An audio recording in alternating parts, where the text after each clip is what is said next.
Just the running backs, Chris. Looks like Devin's sort of emerged as the guy. Just kind of tell us where you think he's at in his development right now. I mean, obviously he's still coming along. I think he's done a good job to this point establishing himself as a very productive guy. He's been pretty consistent, for the most part. I mean, there's ups and downs like there is in any season, but he's shown and proven to be pretty durable. And he's only gotten better. I feel like seeing the game, making the adjustments on the fly.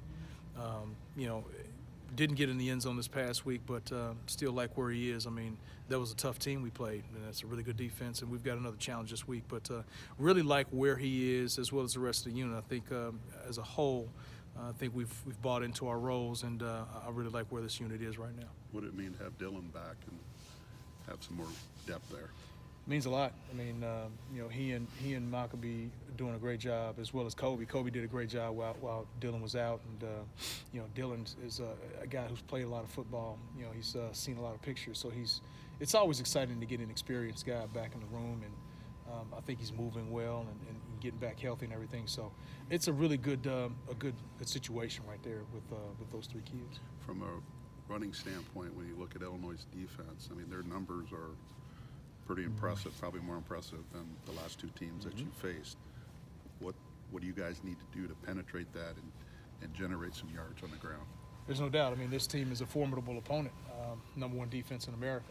And, they've done a great job. They win games on defense, and the running back is probably, if not the best, one of the best in the country.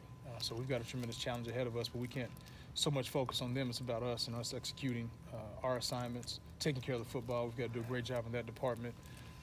And making sure we take what the defense gives us, keep ourselves on schedule, not try to get off schedule with negative plays, turnovers obviously, and then just making sure we break tackles, run hard, and find a way to get in the end zone. I think if we do those things, then I think we'll like the outcome at the end of the day.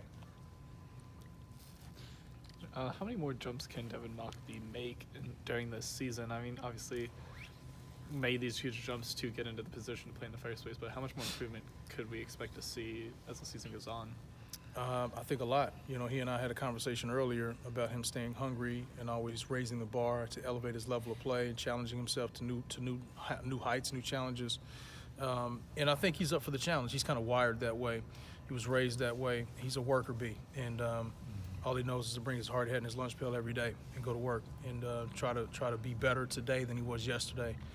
And I think that's just a tribute to his coaching coming up, his high school coaches, and then his family, his upbringing. Always staying hungry. He's a humble kid. He never lets things get to his head, and he's always trying to find ways to improve. And I think I'd like to see him take the next step in pass protection, and I think he's challenging himself in that department. And so that's an area where I know he's really trying to take the next step, but also continue to elevate his play with the ball in his hands too. Chris, he's got over 600 yards rushing. There's a chance could get to 1,000. Well, what would that mean? Everything. I haven't done enough history to know who the last 1,000-yard rusher was around here, but I know that's something that he's optimistic about and hopeful for, as well as I. I think the kid deserves it. He's worked his tail off, as the whole room has. But I mean, really, he's really done a great job just seeing the game, running hard, playing through some very different looks that we've seen throughout the season. He's just found various ways to be effective. And so I think the kid is working his tail off, and hopefully it comes to fruition for him. But I know the offensive line, they believe in him, and there's a different excitement when he gets back there. So hopefully as a unit we can make that happen. Corey Sheets. Yeah. Corey Sheets. About 2008 or 9. Wow. Okay. Well, that's a great challenge, and definitely, we're looking forward to it. We're going to do everything possible to try to get that done, but also the main thing is about doing what it takes to win the game. I'm sorry. You go. Jeff Bauman mentioned Illinois sort of used that 5 defensive lineman front at times. What do the running backs need to do to get around that and work past that if the offensive line's tied up with that? Right. They do a good job kind of mixing up their fronts.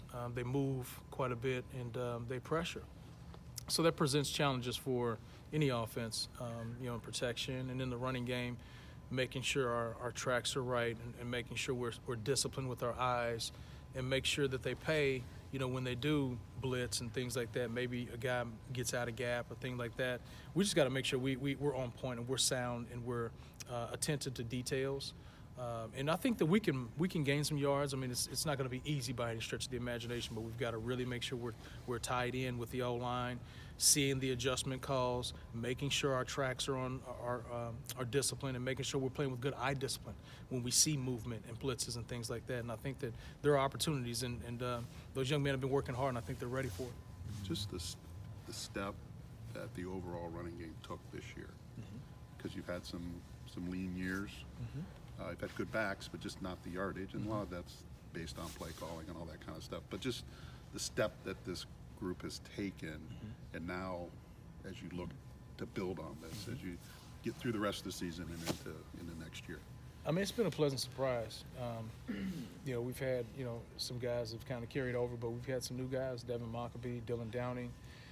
His transformation from last year to this year, from his body, losing 20 pounds, moving better. Mockabee, just a different element back there, and the way he moves.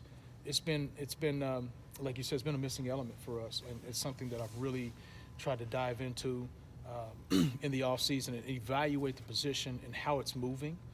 The movement skills is really what I wanted to dive into and make sure that I correct the movement. We need to move differently in order to gain more yards. And so I've kind of shifted the way I recruit now and the type of athletes I'm looking at. So you can see we're kind of getting a little bit more streamlined, a little smaller, but a little better in the open field, if that makes sense. Just movement skills, change of direction skills, ability to bend and get in those tight holes and creases and things like that. I think that really has helped us take the next step as a unit. And some of those runs that we're able to create now, we weren't really able to generate those before in the past, just from a movement skills perspective. Maybe we were too big and bulky, and we couldn't really bend and get down in some of these tight holes and things. But I think this group is really taking they've done a good job this offseason at really evaluating themselves and working with our equipment staff. Our strength and conditioning staff to make sure that their bodies are right. And they've done a good job in the offseason and the summer working on their movement skills in the open field. Not so much a bunch of lifting, let's work on our movement skills. And I think that's really helped out, as well as the O-line. I mean, they've really taken the next step and gotten way more physical, better discipline with the tracks. They're passing things off, they're communicating. So it all ties in. Marks hasn't played this year, but what has he done in practice? What does the future hold for him? Same thing. I mean, he's kind of a guy that we need to see a little bit more of in spring.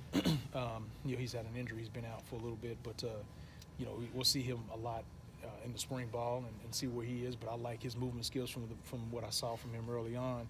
He's more of a streamlined type of guy, a fluid mover, an athlete, and that's what I'm looking for, is athleticism, the ability to move and get in tight spaces, catch the football, operate in space, as well as be tough in the box. And so I think he's got a chance. He's got to put on some weight, but he's got a chance.